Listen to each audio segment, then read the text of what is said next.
Bienvenue, madame, mademoiselle, monsieur. Des couleurs d'automne, des petits fruits, des cerises de terre. Tout près du Mont-Saint-Hilaire. Et c'est directement du Mont-Saint-Hilaire que vous est présenté ce Vidéorandia de la semaine débutant par le samedi 14 novembre, le numéro 46. Conception, animation et montage Richard Glenn. Notre invité, M. Joseph Stroberg. Informaticien, programmeur et auteur du livre Résurrection en terre étrangère. In Humanité, dans l'humanité. Et nous aurons l'intervention de Jean Deflore au cours de cette émission vers la fin, au téléphone. Ne manquez pas de lire le complément surprenant de Gilles Surprenant dans le forum Orandia. Et les versions MP3 audio par Jean-François Poulain sont maintenant terminées, chose du passé, puisque tout le monde peut y avoir accès assez facilement par soi-même. À la régie, Geneviève, mieux connue ici sous le nom de Spirale. Voici donc notre invité. Il se nomme Joseph Stroberg, que j'accueille avec grand plaisir. Bonsoir. Bonsoir Richard, bonsoir tout le monde. Hey, ça fait plusieurs lunes qu'on ne s'est pas retrouvés. Oui, un certain nombre, oui. Ça Quelques remonte, années. Oui, ça remonte à 2016. Oui, 2016 à peu près. Oui. Et derrière moi, on va voir circuler à tour de rôle les deux livres dont vous êtes l'auteur. Le premier, c'était... Le premier Uran, il y a 30 ans qu'il a été écrit et publié en 91. Ça commence à dater. Et ça avait encore une perception de la société, de la civilisation, de l'humanité. Oui, ça présentait différents problèmes par rapport à la société. Et le sous-titre, c'était l'éducation et les lois cosmiques, mais ça ne traitait pas que de l'éducation. Oui. Disons, une des idées fortes de l'essai, c'était que ça montrait que beaucoup de problèmes, pour être réglés, devaient partir de l'éducation. Et que cette éducation, si elle était complètement déconnectée de ce que j'ai appelé les lois cosmiques, on peut appeler les lois universelles, du nom qui nous chante, en tout cas en rapport avec ce qu'on trouve dans la nature, toutes les lois mathématiques et autres de la nature, eh bien dans ces cas-là, ça a des chances d'aboutir au genre de chaos qu'on voit actuellement sur la planète. Et effectivement, on vit présentement une déconnexion des lois naturelles pour l'enfant, de voir les adultes, de voir le monde qui l'entoure avec des masques qui cachent la moitié du visage. Et il y a beaucoup de classes qui ont été fermées au Québec. Là, on parle de 1300 classes d'école qui ont été fermées à cause de la présence d'un ou de deux qui portaient le virus. On va se parler de tout ça ce soir. Hein? Oui.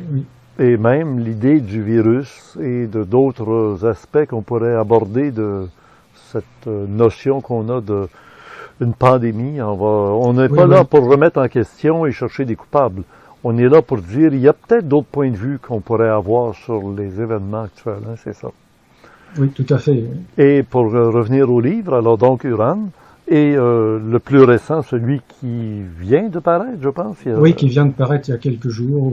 Voilà, Résurrection en terre étrangère. Résurrection en terre étrangère.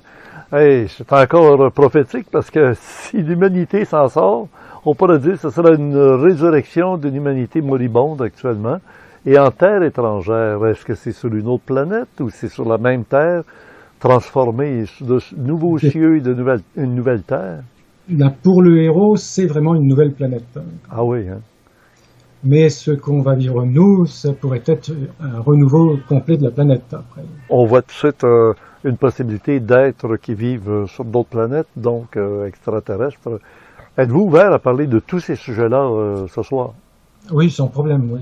Ah ouais, je te dis, on va faire dérailler plein de monde là, parce qu'ils vont dire ils sont fous. Je les écoute plus, là, ils déraillent.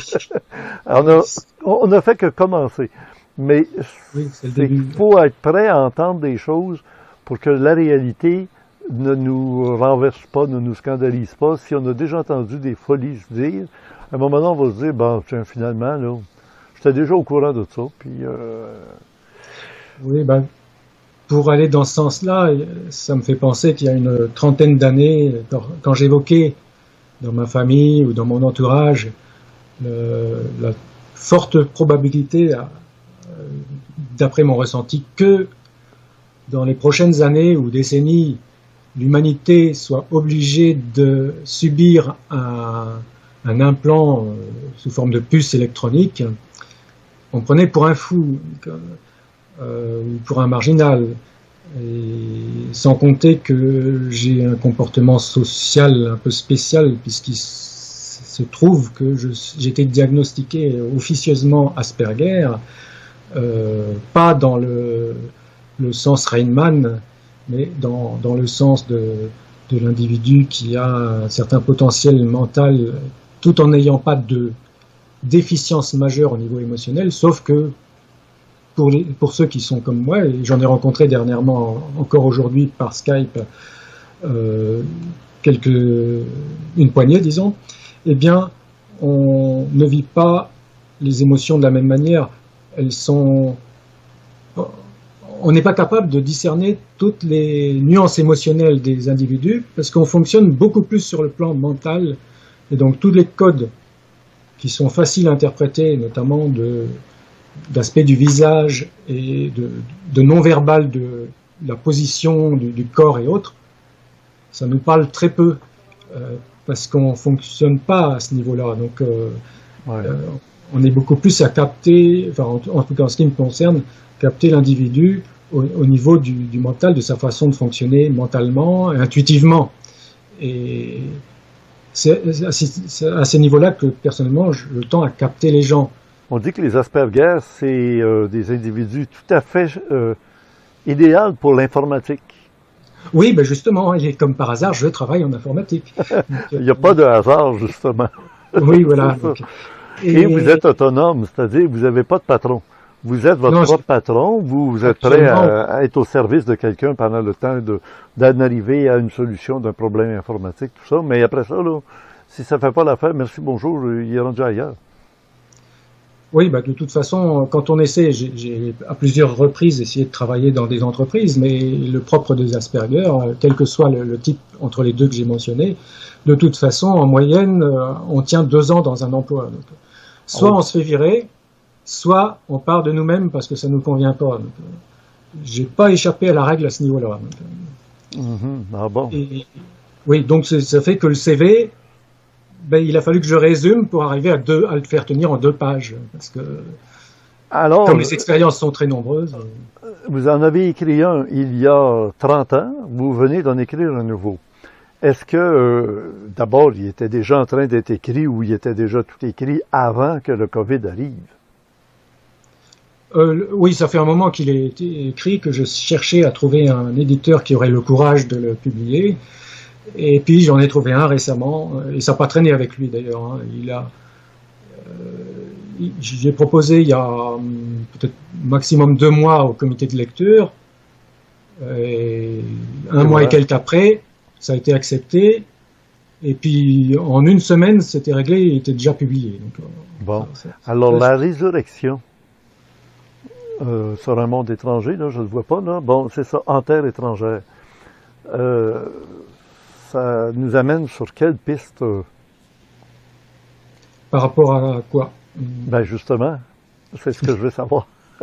Ça nous donnait toute l'intrigue, mais il s'agit de résurrection. D'abord, il fallait qu'il y ait quelque chose de mort et de ressusciter par après. Est-ce que c'est une civilisation, une humanité ou un individu seul? Non, là, c'est un individu. Ah, un individu seul, là, comme un Christ là, qui meurt. C'est le héros de l'histoire, okay. Sauf que je le mentionne en petite note au début du roman que ce n'est pas le Christ qui sera connu sur Terre 12 000 et quelques années plus tard.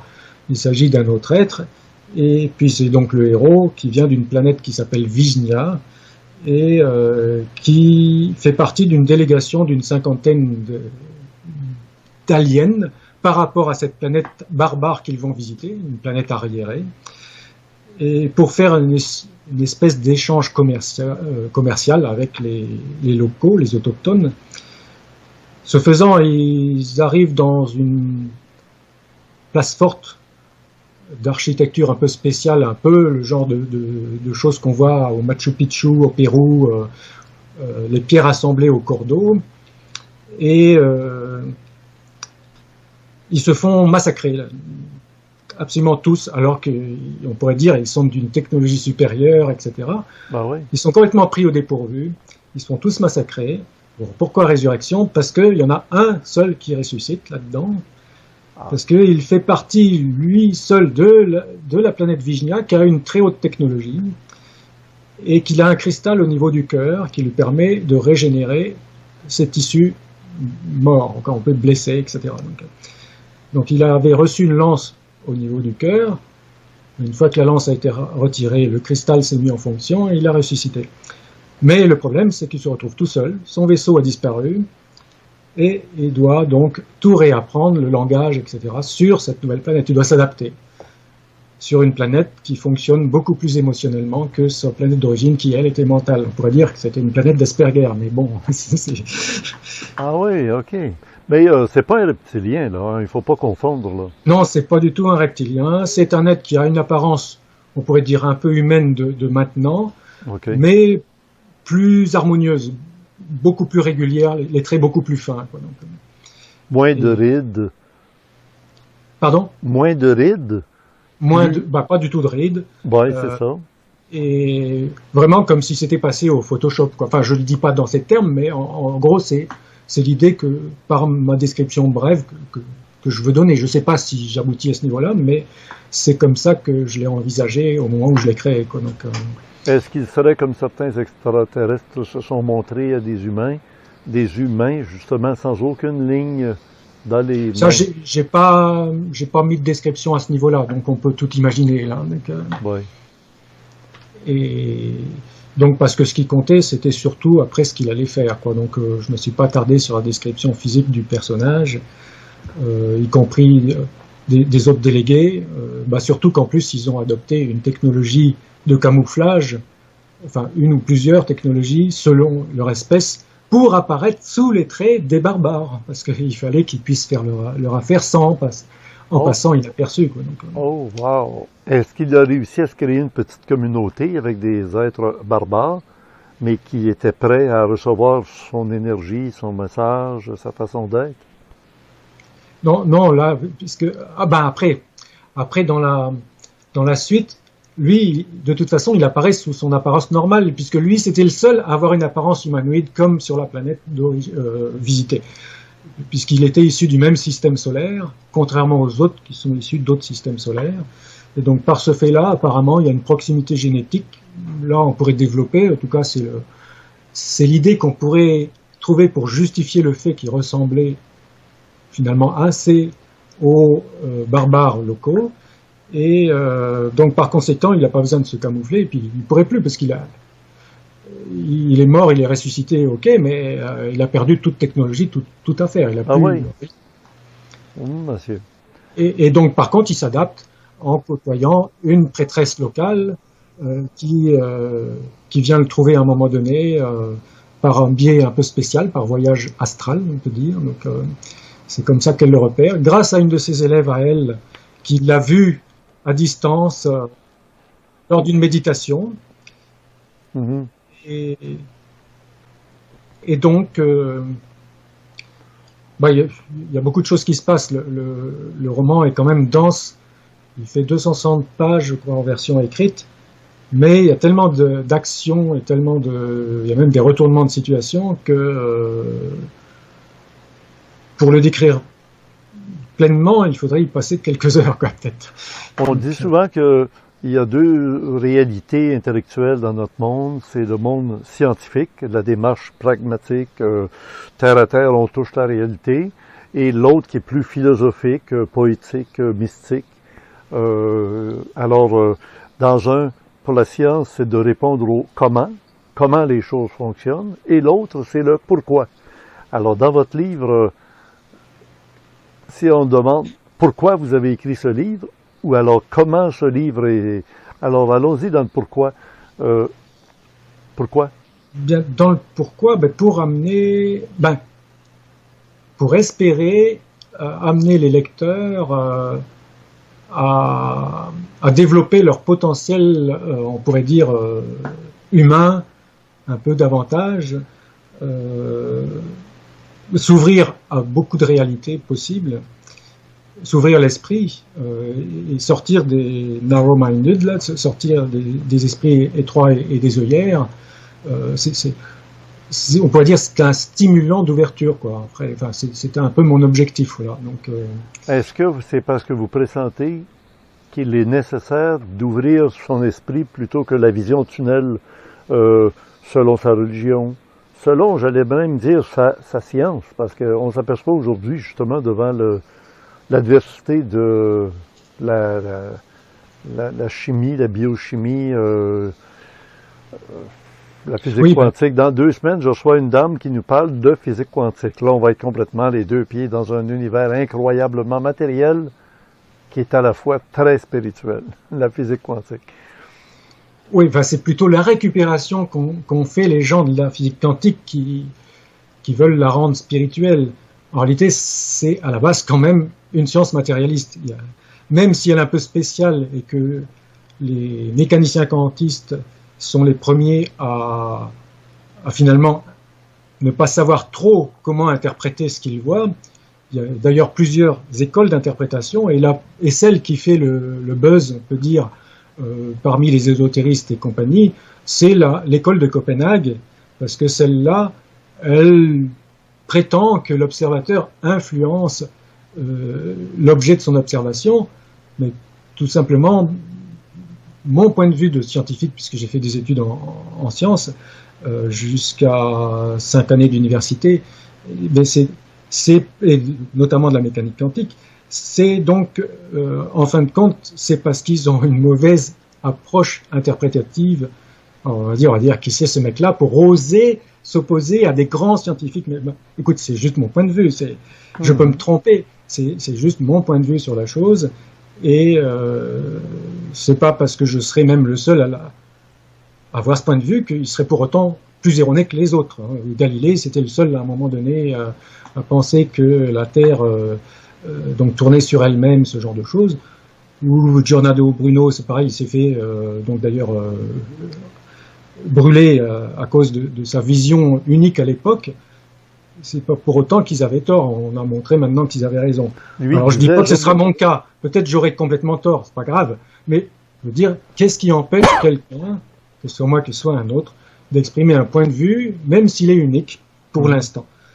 La science, si elle a vraiment une démarche scientifique, elle doit se contenter d'essayer de démontrer la fausseté ou la véracité de la théorie.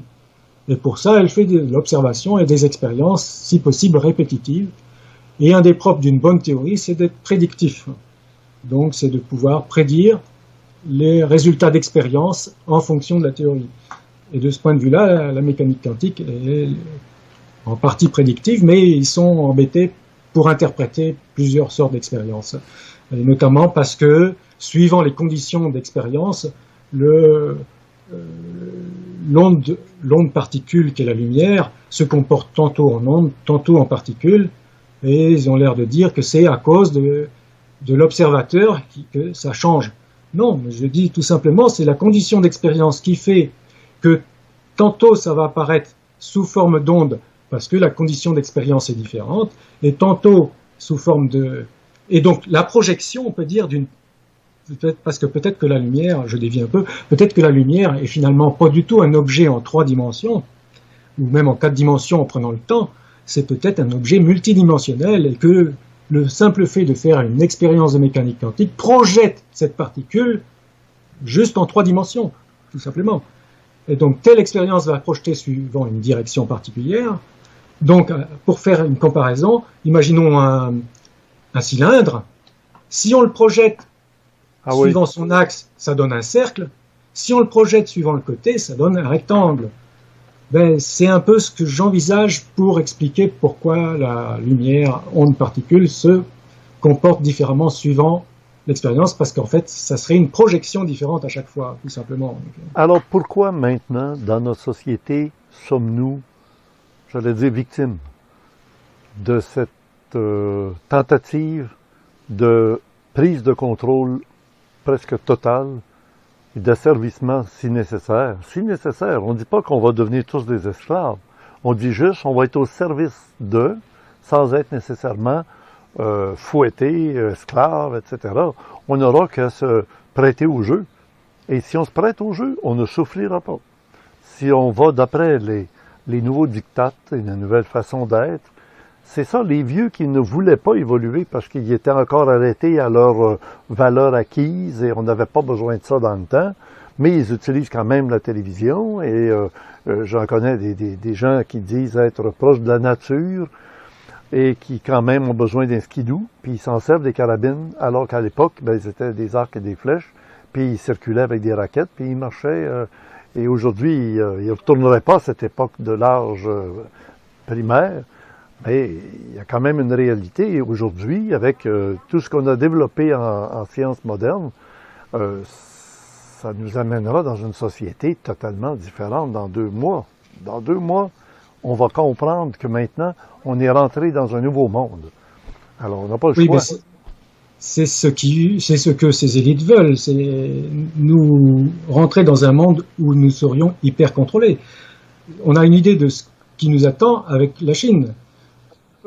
Est-ce qu'il y a quelque chose de négatif dans hyper contrôlé? Si on est dans un monde où il faut être sûr des gens qui vont bénéficier de certains outils, de certains véhicules qui se déplacent dans l'air et qui ont besoin d'être hyper contrôlés, sinon c'est la collision, puis c'est la catastrophe.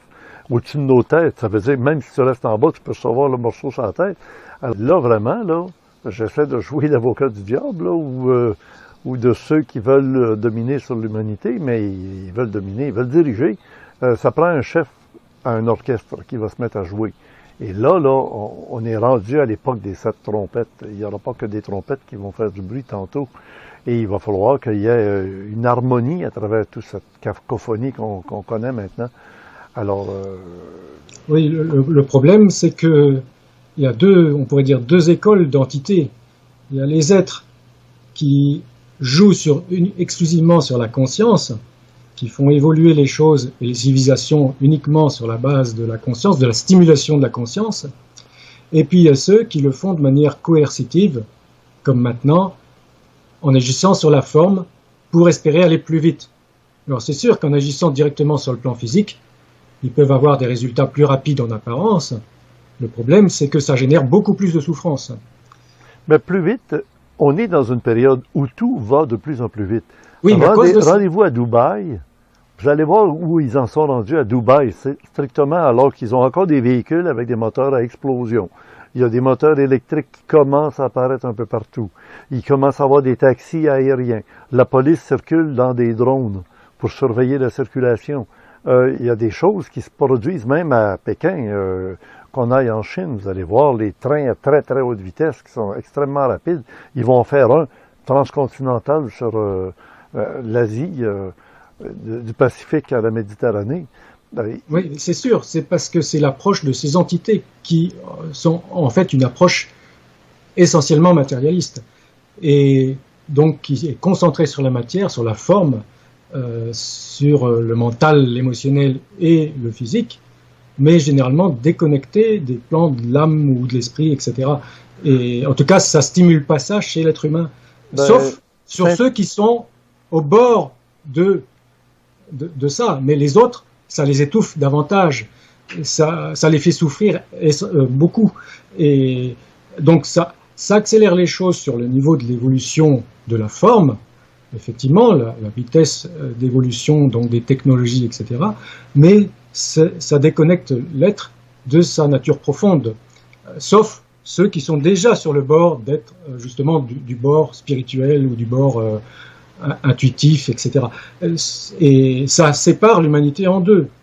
Un peu, là. Saint-Augustin disait « La vertu évolue très bien dans un minimum de confort.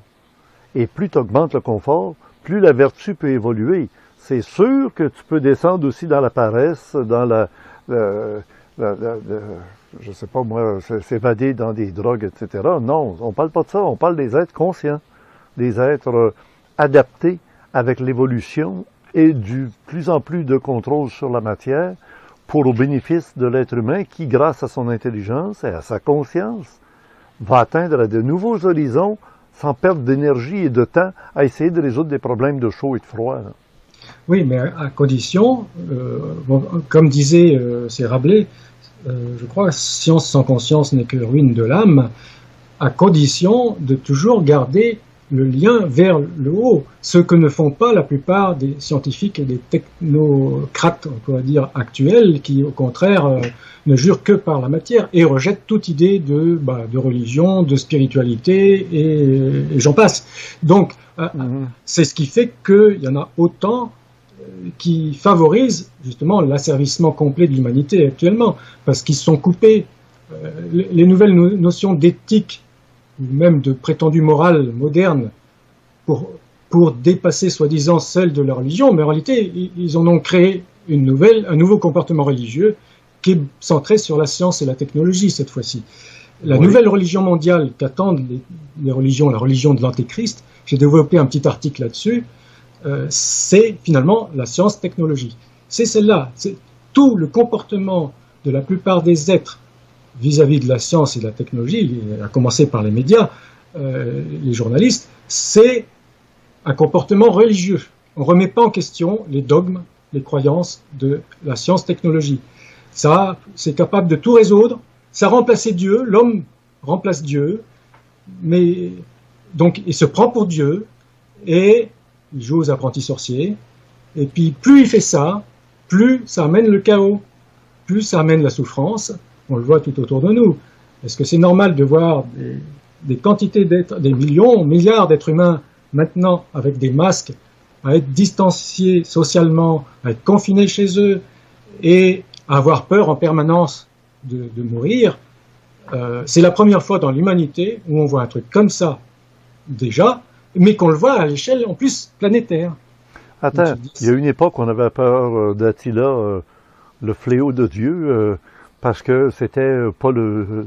Il y a eu la peste noire et aussi des maladies qui... on prétendait toujours que c'était act of God, c'est Dieu qui nous envoie la misère, qui nous envoie l'épreuve parce qu'on n'a pas été assez religieux, assez spirituel.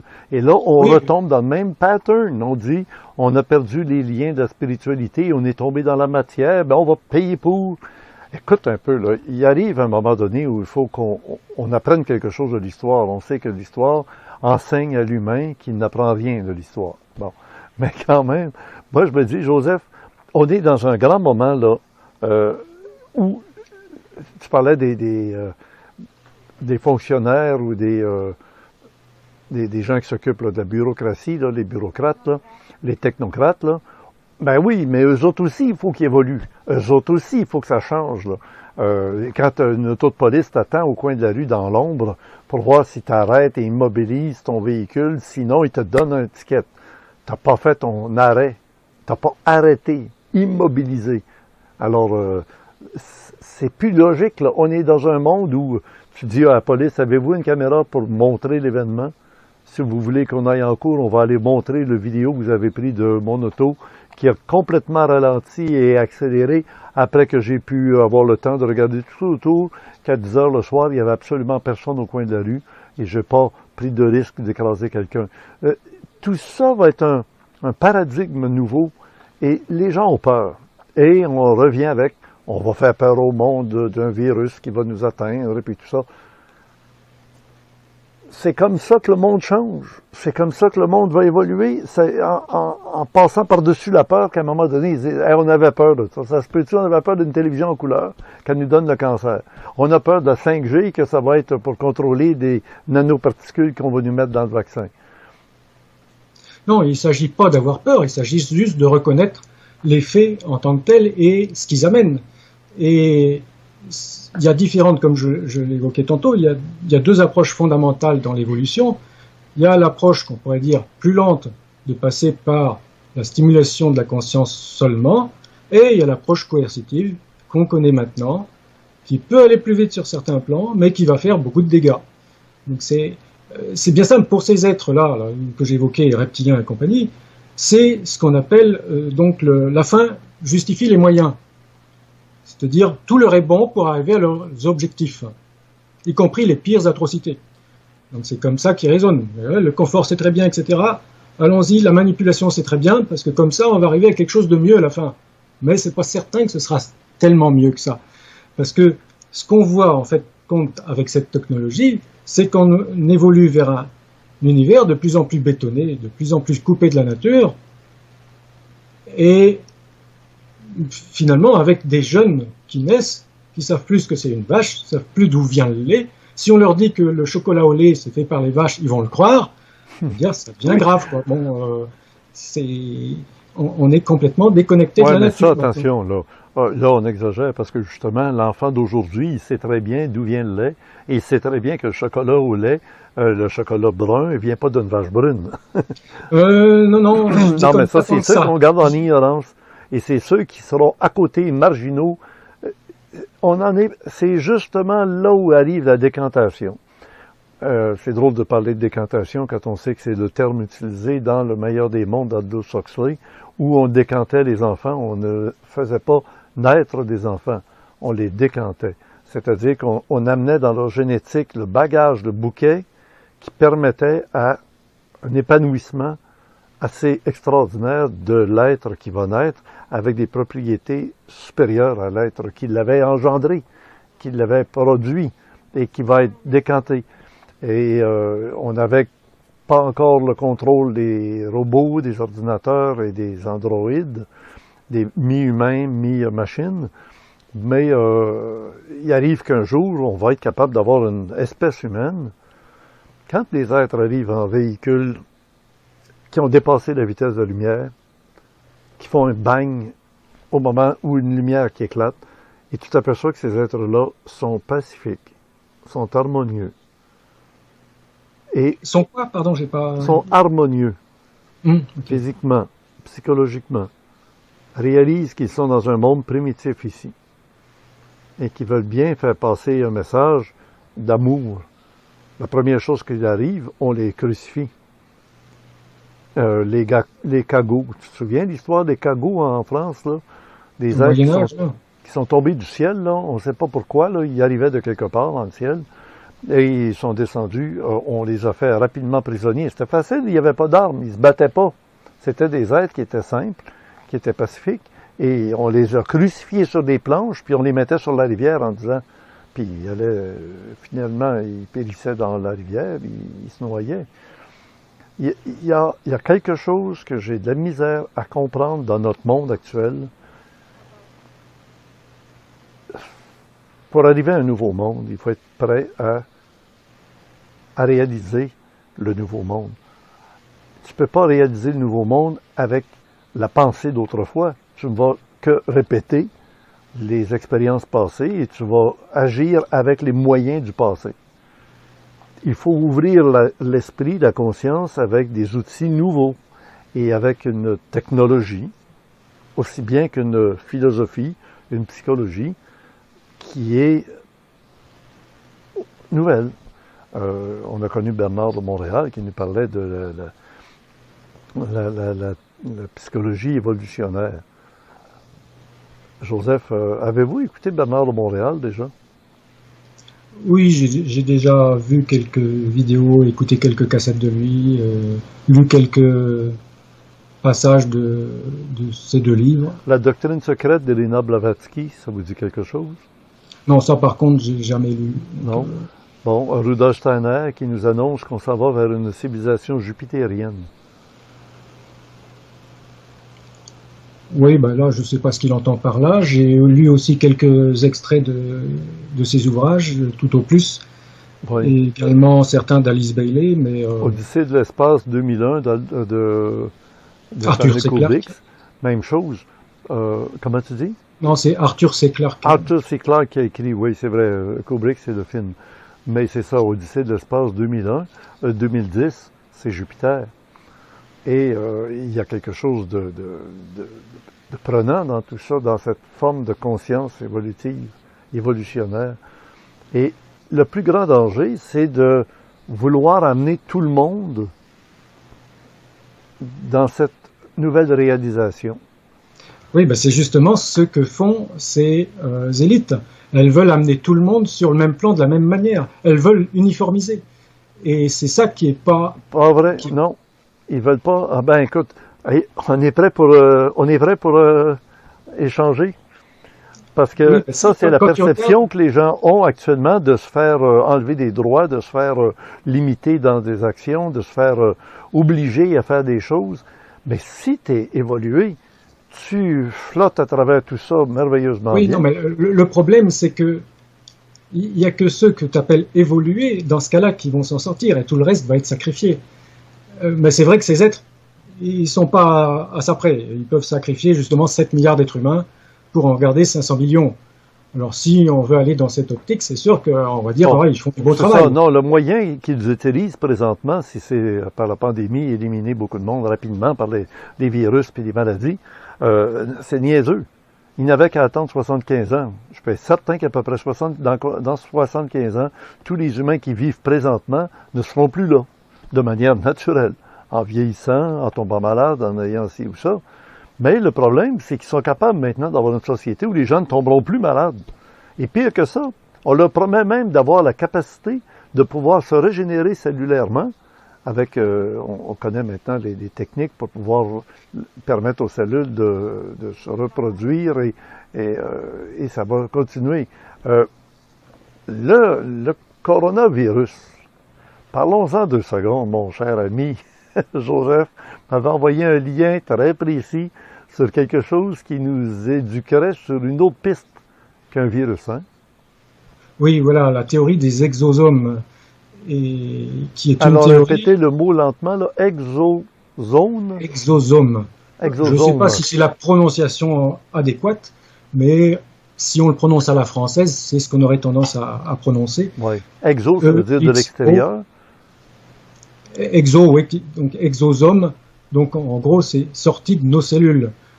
C'est fabriqué à l'intérieur, et quand c'est fabriqué à l'intérieur, ça s'appelle endosome, parce que c'est à l'intérieur de la cellule, et quand ça sort, ils ont changé le nom, ils l'appellent exosome.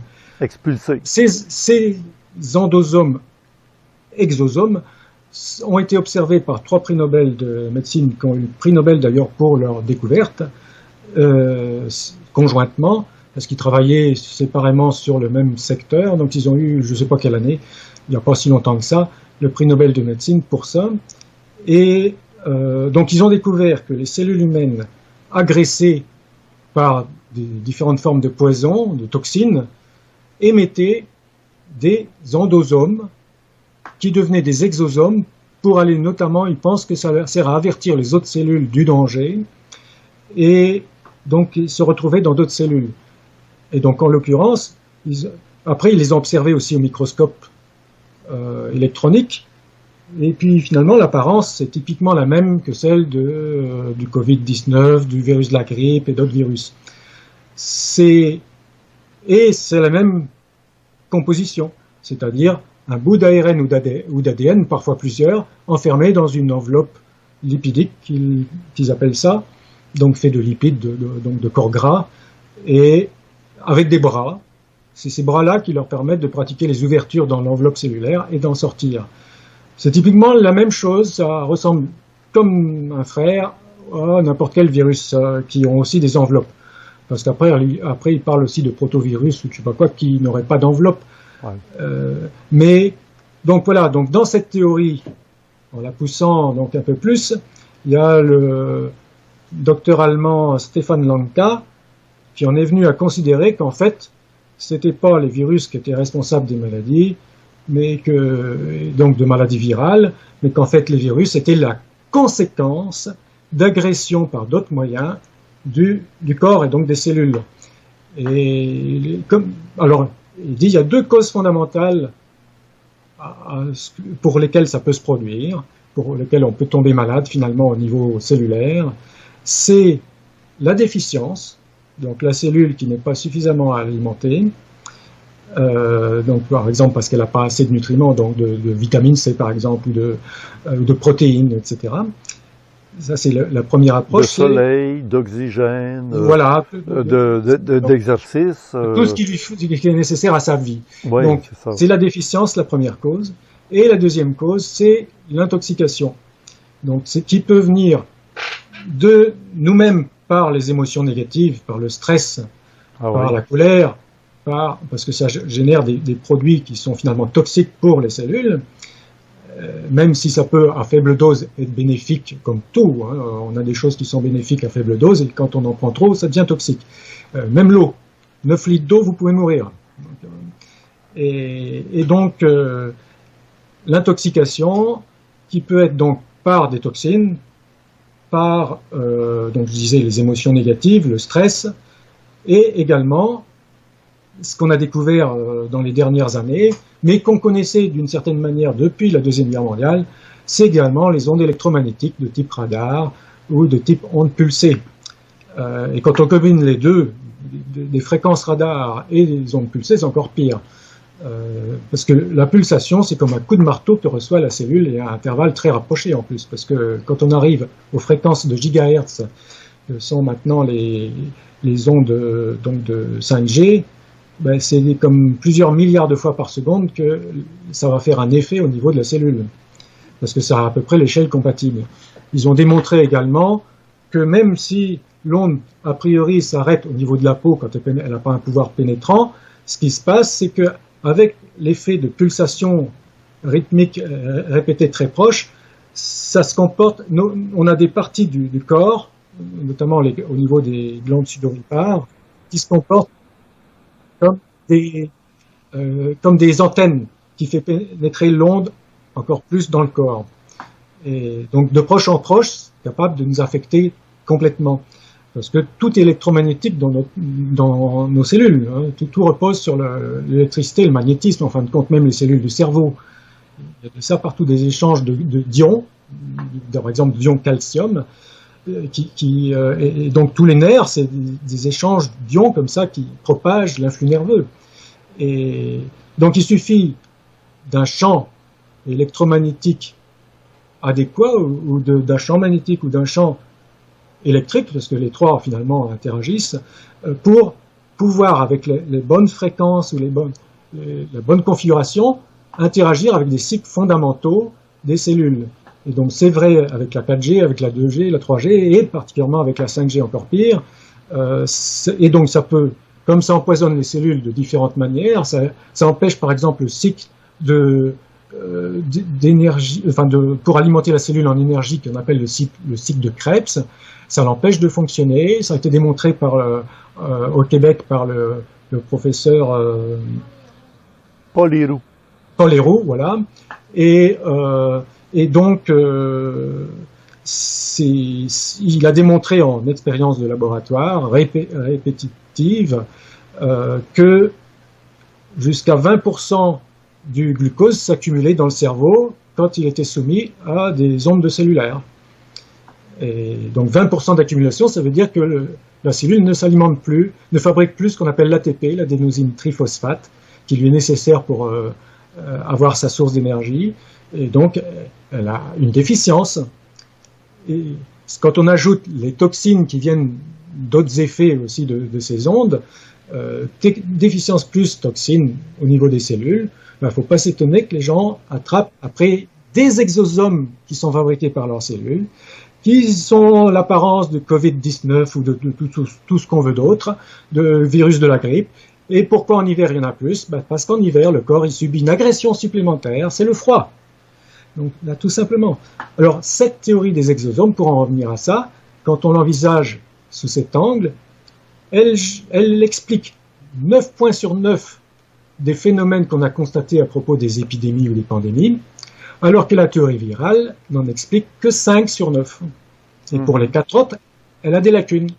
Il y a une vidéo là-dessus que Gilles Surprenant mettra dans le complément Surprenant, évidemment. Oui. Là, tout est détaillé, très, très, très, très clair.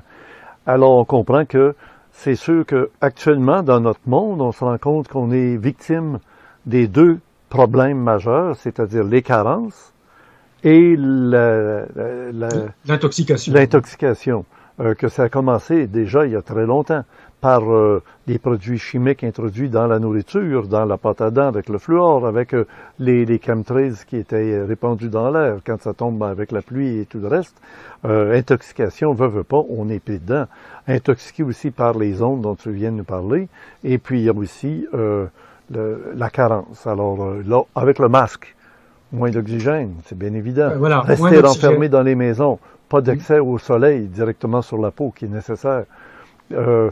Après ça, sous l'aspect psychologique, on parle plus avec qui on veut, on doit se tenir à une certaine distance, comme si on était tous des pestiférés. Ça nous tombe dans le cerveau. À un moment donné, il y a des gens qui tombent malades psychologiquement, puis on parle des maladies mentales. Voilà, il y en a de plus en plus. Ben oui, évidemment. On a créé toutes les conditions pour qu'il y ait une autodestruction de l'humanité telle qu'elle est. Oui, à l'état normal. On l'a dénormalisé. Et puis, on se sert des capots, c'est-à-dire des gens qui pensent que tout ça, c'est vrai qu'il faut suivre la consigne de détruire l'humanité, mais ils ne voient pas comme ça. Ils se disent, c'est comme ça qu'on va protéger l'humanité, alors qu'ils mettent tout en place pour la détruire. Alors, voyez-vous, Joseph Strobel, le temps passe vite. On va continuer dans le Club Créé dans quelques instants. Parce que moi, j'ouvre des portes sur des choses qui sont mal vues. Parler des avantages d'un nouveau monde dans lequel on va prendre le contrôle, parce que l'être humain ne sera pas l'esclave d'eux. Il va être le contrôleur, il va être le chef de son orchestre, de sa vie, de sa santé et de tout le reste. Et là, actuellement, il y a un mélange de tout. Et les gens ne savent plus à quel sein se vouer, puis ils ne savent plus dans quelle direction ils doivent se fier. On a eu le docteur Didier Raoult qui est arrivé avec l'hydroxychloroquine. Oui, ici au Québec, 2-3 mois avant que la pandémie arrive et que l'hydroxychloroquine était idéale pour pouvoir se protéger de tout ça, au début, avant d'attraper la maladie, comme on faisait contre la malaria en Afrique, etc. Bon, ben, les deux qui fabriquaient de l'hydroxychloroquine ont été tués. Le mari et la femme. C'est pour vous dire qu'il y a vraiment quelque chose qu'on ne veut pas voir. Alors, on me téléphone pour m'avertir que là, on en dit trop. Oui, allô? Bon, alors, tu me fais bien plaisir, Jean, parce que je te mets sur le haut-parleur et nous sommes actuellement à enregistrer l'émission de samedi qui vient. Avec... Non, mais avec Joseph Strobel. Et si on réussit à faire quelque chose de bien, ton intervention arrive juste à point, mon Jean. Alors, Jean, bienvenue. Qu'est-ce qui t'amène? Bonjour, bonsoir à vous tous. Mais comme on dit, il n'y a pas de hasard. Hein? Il y en a qui disent il n'y a pas de conspiration. Alors, moi, je leur réponds il n'y a pas de hasard. Alors, voilà, c'est que j'appelais pour... te donner des petites nouvelles, là, comme ça, en vue de la préparation de ton émission, et puis tu es déjà en train de l'enregistrer. C'est formidable. Alors oui, quelles sont les dernières nouvelles qui peuvent intéresser tout le public? Le pont entre l'émission qu'on a fait ensemble la semaine dernière et celle qu'on va présenter cette semaine, qui était avec Jean, on avait fait avant, puis après ça, on a fait après les élections, et maintenant on est après, là, juste une semaine plus tard. Qu'est-ce qui se passe? Et on a aussi fait un petit entretien téléphonique que tu as mis sur Internet qui avait déjà cumulé plus de 3000 visites. Alors, tout ça pour te dire que tout ce qu'on a parlé depuis les 3 dernières interventions, là, qu'on a parlé ensemble, eh bien, ça tient la route. Et puis, Trump poursuit sa remontée. Mm-hmm. Alors, ceux qui doutaient, bien, soyez patients et vous verrez que les choses s'exécuteront telles qu'on en a parlé là, lors des dernières émissions. Tu veux dire que Trump est en train de gagner dans certains États? En fait, Trump a déjà gagné et c'est en train de se confirmer. C'est ce que je vous ai dit, là. Je vous l'ai déjà dit, ça c'était d'ailleurs dans l'enregistrement, je pense téléphonique que tu avais pris. Là. Oui. Bon oui, ben c'est encore hypothétique. On attendait que le recomptage se fasse maintenant. Ça commence à ça. En fait, il n'y a rien de plus hypothétique du côté que Trump que du côté de Biden, parce que Biden n'a rien gagné aussi. Il faut se rappeler le processus, que les élections doivent être certifiées par le directeur général des élections de chaque État. Et à ce jour, encore au moment d'enregistrer l'émission, il n'y a eu aucune certification pour aucun des candidats. Non, en effet. Mais là, on a découvert qu'il y avait eu des malversations dans le comptage des bulletins de vote et que là, on est en train de voir que la vapeur tourne de côté parce qu'on redonne des votes qui avaient été alloués à Biden et qui s'en viennent maintenant dans les mains de Trump. En fait, je vais aller plus loin que ça, Richard. Cette élection-là, on est en train de découvrir que toute la machine électorale aux États-Unis, elle est déficiente dans presque tous les États. Non seulement les 7 États qui sont disputés actuellement, mais dans plusieurs autres États. Et une des questions qu'on doit se poser, c'est pourquoi les démocrates ont mis de l'avant un candidat si faible et pourquoi la fraude a été si mal faite. Alors, moi, j'en suis rendu là dans ma réflexion. Pourquoi elle est si grossière, cette fraude-là? Parce que ce n'est pas juste une question de recomptage. Là, on parle en Pennsylvanie aujourd'hui que le vote sera complètement annulé, puisqu'ils n'ont pas conservé les enveloppes dans lesquelles les bulletins de vote étaient retournés par la poste. Et ça, c'est une obligation pour que le vote soit considéré valable afin de pouvoir faire des vérifications. Et il est fort probable que les tribunaux trancheront en cette direction. Ça veut dire qu'ils vont refaire la votation? Alors non. Il veut dire qu'on passe à l'étape suivante que je vous ai expliqué en ondes ou au téléphone l'autre fois. C'est qu'on passera à une décision prise par le Parlement, le Congrès de chaque État où les votes auront été annulés. Donc, si effectivement le vote est annulé en Pennsylvanie, c'est le Congrès de la Pennsylvanie qui désignera ses grands électeurs.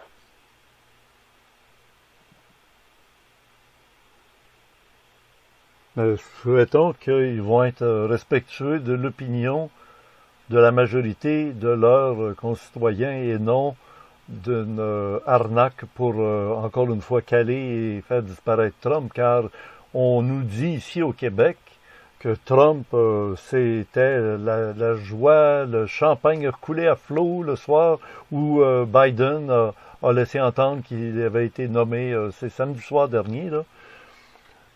Alors, là, ce que je fais, Joseph Stroberg, inquiétez-vous pas, là, on va continuer l'émission dans quelques minutes. Je profite de la présence de Jean, mais je vais faire ce que j'ai fait l'autre fois.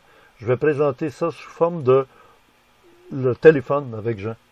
Ton message est donc tout va suivre son cours tel que tu l'avais vu venir et envers et contre tous, encore une fois, notre Jean de Flore, il avait vu juste.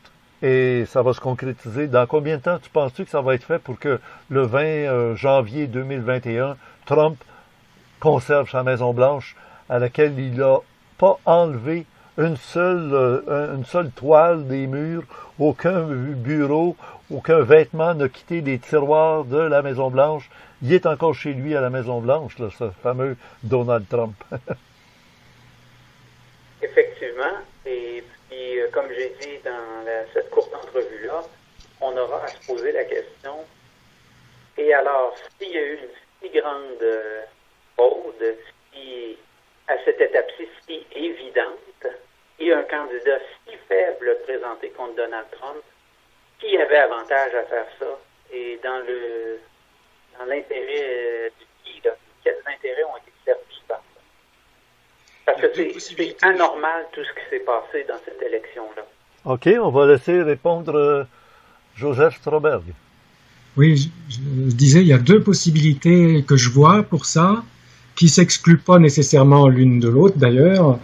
La première, c'est déclencher une guerre civile, parce que, quel que soit le gagnant, vu la scission que ça fait apparaître, cette fraude, certains vont vraiment en vouloir aux démocrates, et inversement, les démocrates vont se raccrocher au fait que Trump cherche à leur voler, surtout que c'est moussé par les médias. Ça, c'est la première hypothèse. La deuxième hypothèse, c'est que certains êtres à un autre niveau ont stimulé les choses pour amener une prise de conscience de nécessité de changer complètement d'approche dans la gestion des affaires gouvernementales À partir du moment où le système se révèle complètement corrompu, du coup. Donc, intéressant. Alors, ça me fera plaisir de vous donner la contrepartie la prochaine fois que je serai dans une des émissions de Richard. C'est des bonnes hypothèses qui méritent d'être développées. Ah oui, mais j'aimerais entendre la tienne. Je vous invite à le faire dans votre enregistrement avant que vous quittiez. Et puis aux gens de tirer leurs propres conclusions. Ça me fera plaisir de présenter une contrepartie plus optimiste. Ah, si on y va du côté optimiste. Oui, Joseph, as-tu perçu un peu le message? Comment tu vois ça? Oui, j'ai entendu, mais ma deuxième hypothèse était aussi du côté optimiste. C'était donc celle qui mentionnait une stimulation de prise de conscience, donc au moins des Américains, mais par extension, comme l'Amérique a quand même un rôle encore dominant dans le monde, ça peut faire une prise de conscience mondiale, ce genre de situation. Et notamment... Et là, j'abonde dans ce sens-là, et moi je vois cela de façon très positive. Oui, bah, moi aussi, dans cette deuxième hypothèse. Hein, donc, mais pour autant, ça n'exclut pas qu'il y ait une tentative de guerre civile. Est-ce qu'elle aboutira ou pas? Ça, c'est difficile à dire. Mais il y a au moins ça peut faire partie de leur plan. Ça ne veut pas dire qu'ils y arriveront, mais ça peut faire partie de leur plan. Et lors d'une prochaine émission, ça me fera plaisir de répondre à cette interrogation de mon point de vue, de ce que je vois sur le terrain ici aux États-Unis et ce que j'ai vu les 12 ans que j'y ai passé. Ben, c'est prometteur, oui. Alors, pour la semaine prochaine, mon Jean, ce sera peut-être toute l'émission ou peut-être une partie de l'émission qui te sera accordée dans le temps. On verra, Richard. J'aime mieux pas faire de promesses. On verra comment se déroulent les événements. Peut-être une petite intervention comme celle de cette semaine, sans plus. OK, oui. Bienvenue. Toujours bienvenue. Ça me fait plaisir et ça m'a fait grand plaisir de vous connaître. Et puis, à la prochaine, tout le monde. Oui, merci. Merci, Jean. En guise de conclusion pour l'émission de ce vidéo randia numéro 46, le 46e président des États-Unis, d'après Joseph Stroberg, est-ce que ça a des grosses chances d'être un retour de Trump ou bien non? De toute façon, je dis de retour alors que Jean nous confirme qu'il n'y a personne qui était encore nommé, mais chacun leur tour. Pour l'instant, effectivement, techniquement, c'est pas fait parce que ça doit être déterminé par les grands électeurs. Et ils sont pas réunis pour le faire. Donc,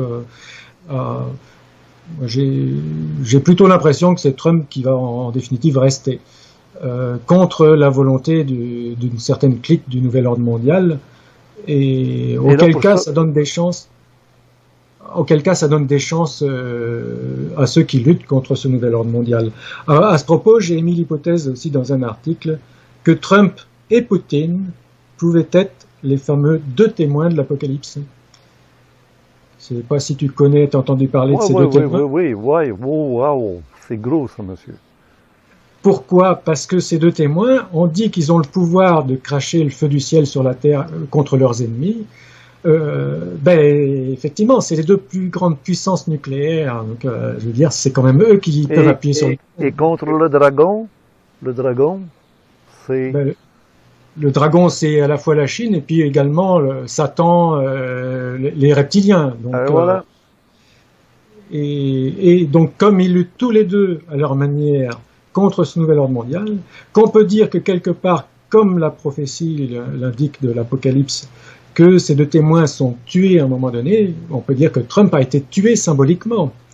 Et qu'il est question qu'il ressuscite après un certain temps, effectivement, si il gagne l'élection, on pourra dire qu'il aura ressuscité, parce qu'il va revenir de loin. Là. Donc, les médias l'avaient enterré là déjà. Donc, parce qu'il faut. Et si je l'enfonce le clou, là,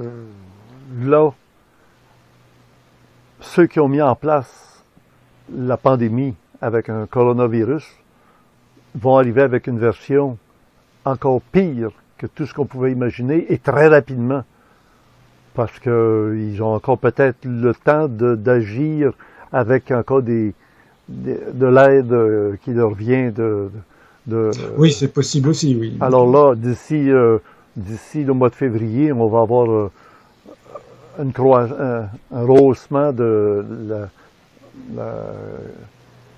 la fatalité, là, comment on appelle ça, là, le taux de mortalité. Le taux de morbidité, tout ça? Oui, morbidité, etc. Là, il va y avoir plus de morts que jamais avec un coronavirus, nouvelle version, là, 2021. Oui, ben ça c'est possible. Là, par rapport à l'apocalypse... Parce que là, ils perdent le contrôle. Là. S'ils ont encore Trump dans les pattes, puis Poutine à l'autre bout qui riait de tout ça, ça va devenir invivable. Il va falloir qu'ils agissent rapidement. Ça, c'est possible qu'ils essaient cette autre étape, parce que bon, je crois que c'est dans le 13e chapitre de l'Apocalypse, si on regarde ça comme effectivement une prophétie possible et probable, mais c'est à peu près la même période où il y a les 4 cavaliers de l'Apocalypse. Et ces 4 cavaliers, c'est la mort, la guerre, les épidémies, la famine. Et on est vraiment avec ce coronavirus et la façon dont l'économie est bousillée, qui peut amener des famines gigantesques dans le monde, en plus de ce qui existe déjà dans certains pays. On peut dire que ces 4 cavaliers sont présents d'une certaine manière déjà, là, ça peut se renforcer, quoi. Donc il y a ça, les 2 témoins, il reste l'Antéchrist. Et l'Antéchrist, celui qui connaît mieux d'après un autre article que j'ai mis, je peux aussi me tromper bien sûr, c'est Bill Gates. Parce que il est dit de cet Antéchrist que c'est le prophète de la religion mondiale, où il est lié à ça, et la nouvelle religion, si c'est bien la science technologique, eh ben lui il en a été le prophète, parce qu'il a il a écrit dans un ouvrage il y a déjà plus de 30 ans, il a décrit l'usage des cellulaires, si on peut dire à l'avance, les ordinateurs seraient portables, qu'on pourrait faire tout un tas de choses dessus, communiquer dessus, etc. Donc il a prophétisé toute cette affaire-là, d'une certaine manière. C'est sa religion. La religion qu'il impose au monde, c'est la science-technologie. Et donc il a fait de la science une religion. Et ça l'arrange bien. Deuxième aspect, il a, au niveau, on peut s'attendre d'un antéchrist qu'il est hyper matérialiste, qui domine le monde matériellement, et il a été le plus riche du monde pendant X années. Et il l'est encore le deuxième. Il a battu une fortune mondiale. Il influence le monde par le biais d'entreprises où il a des actions. Dans le domaine des guerres, il possède des actions chez les fabricants d'armes, dans les pétrolières, à Monsanto, donc dans le côté alimentaire, et les vaccins. Alors, il cherche à imposer la vaccination à 7 milliards d'êtres humains, la marque de la bête, hein, puisque ce vaccin, il est censé, d'après plusieurs théories, contenir des puces, d'ailleurs, d'après lui-même, parce qu'en fait, il a déposé un brevet, ou il a fait déposer par son entreprise, même s'il en a disparu, Microsoft a fait le brevet 606060, enfin 2020, je sais plus quoi, 666 encore une fois, bien sûr, comme par hasard. Et ce brevet, ça se rapporte à une nanotechnologie qui peut être contenue dans les vaccins, qui est chargée de démontrer, de prouver que l'individu s'est fait vacciner de la Covid, enfin du vaccin contre la Covid. Ça, c'est pas des inventions, c'est des preuves qu'on peut lire. Et ceux qui veulent se renseigner peuvent toujours aller sur mon blog nouveau-monde.ca où il y a plein d'articles sur le sujet. Et alors évidemment, il y en a d'autres qui diront que c'est complotiste, mais quand on regarde tous les éléments de preuve, mis bout à bout, ça fait quand même beaucoup, quoi. Et dans le chapitre 13, on nous dit aussi nul ne pourra acheter ou vendre s'il n'est marqué du signe de la bête. Voilà. Et justement. Et en plus, on nous dit il va donner vie à l'image de la bête. On lui donnera vie. Alors c'est les écrans de télévision, c'est le cinéma, mais ça peut être aussi carrément comment est-ce qu'on appelle ça là, les projections holographiques. L'holographie, tout ça, ça existe maintenant. Et les gens pourraient le voir et l'entendre dans leur propre langue. Il parlera, ce qu'il dira sera compris dans toutes les langues du monde, exactement. C'est le cas, c'est déjà le cas avec Google et compagnie voilà. Sur leur cellulaire. Donc ils se baladent avec leur cellulaire. Déjà ça, c'est un aspect de la marque de la bête parce qu'ils l'ont dans la main. Et il s'appelle Gate. Bill Gates. Barrière. La gate, c'est la barrière. Mais certains disent les portes de l'enfer. Oui. Les portes de l'enfer qui se sont ouvertes. Oui. Et c'est quasiment en train de se confirmer sous nos yeux. Oui, oui. Puis j'ai pas vu quelqu'un d'autre émettre cette hypothèse-là. Donc Non, les gens qui sont dans la religion avec la Bible pensent que ça va être du monde religieux. Ben non, je pense pape pas. avec un prêtre ou Non, parce que d'abord c'est trop facile, et puis avec cette hypothèse pourtant trop facile, ils l'ont jamais trouvé. Ils n'ont pas la bonne approche. Enfin, c'est mon sentiment. Non, oui, c'est intéressant, vraiment. Parce que quand tu regardes, c'est proche symboliquement et c'est proche également concrètement. C'est dire, effectivement, s'imaginer qu'une espèce de prodige serait capable, par la force de sa pensée, de faire tomber le feu du ciel sur ses ennemis, ça tient pas la route.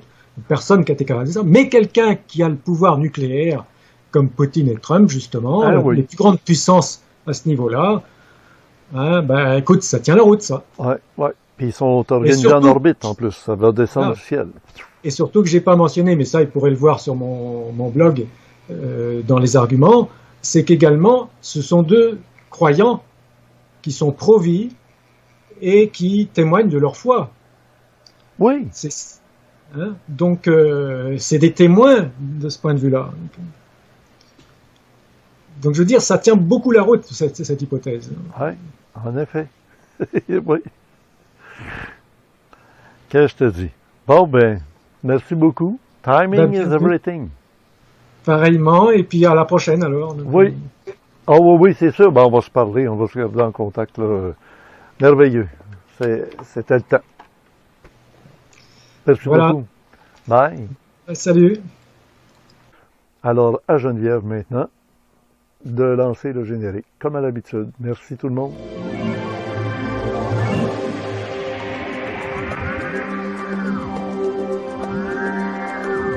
Par beau temps, même l'automne, c'est le temps de prendre de l'air, se désintoxiquer et éviter des carences. Directement de Mont-Saint-Hilaire sur la rive sud de Montréal, au Québec, au Canada, nous venons de voir le Vidéorandia de la semaine qui débutait le samedi 14 novembre, le numéro 46. Conception, animation et montage Richard Glenn. Notre invité aujourd'hui, M. Joseph Stroberg, informaticien, programmeur et auteur du livre Résurrection en terre étrangère. Inhumanité. Et Jean Deflore nous a fait un petit coucou en passant par le téléphone. Il sera sans doute avec nous la semaine prochaine. Ne manquez pas d'aller lire le complément surprenant de Gilles Surprenant dans le forum Orandia, qui est ici épinglé comme étant le premier commentaire en haut, juste en bas du vidéo Orandia. À la supervision technique et manuelle, Stéphane et Donald, recherchiste Louis Ferland, à la régie, Geneviève, bien connue sous le nom de Spirale. Et pour nos abonnés du club créé qui est maintenant réactivé et qui fonctionne bien, nous allons placer d'ici mercredi prochain Joss dans la salle 2011. Il a survécu au requin de la finance. Il y a déjà Serge Mona dans cette salle du mois de novembre pour les abonnés au club créé. Vous le connaissez sans doute, il est connu grâce à nous. Prenez bonne note des deux adresses qui sont ici, en cas où nous aurions des problèmes de diffusion. Nous nous retrouverions à ces endroits-là. Merci beaucoup de votre attention. Un pouce par en haut, c'est très apprécié de la part de toute notre équipe. À bientôt.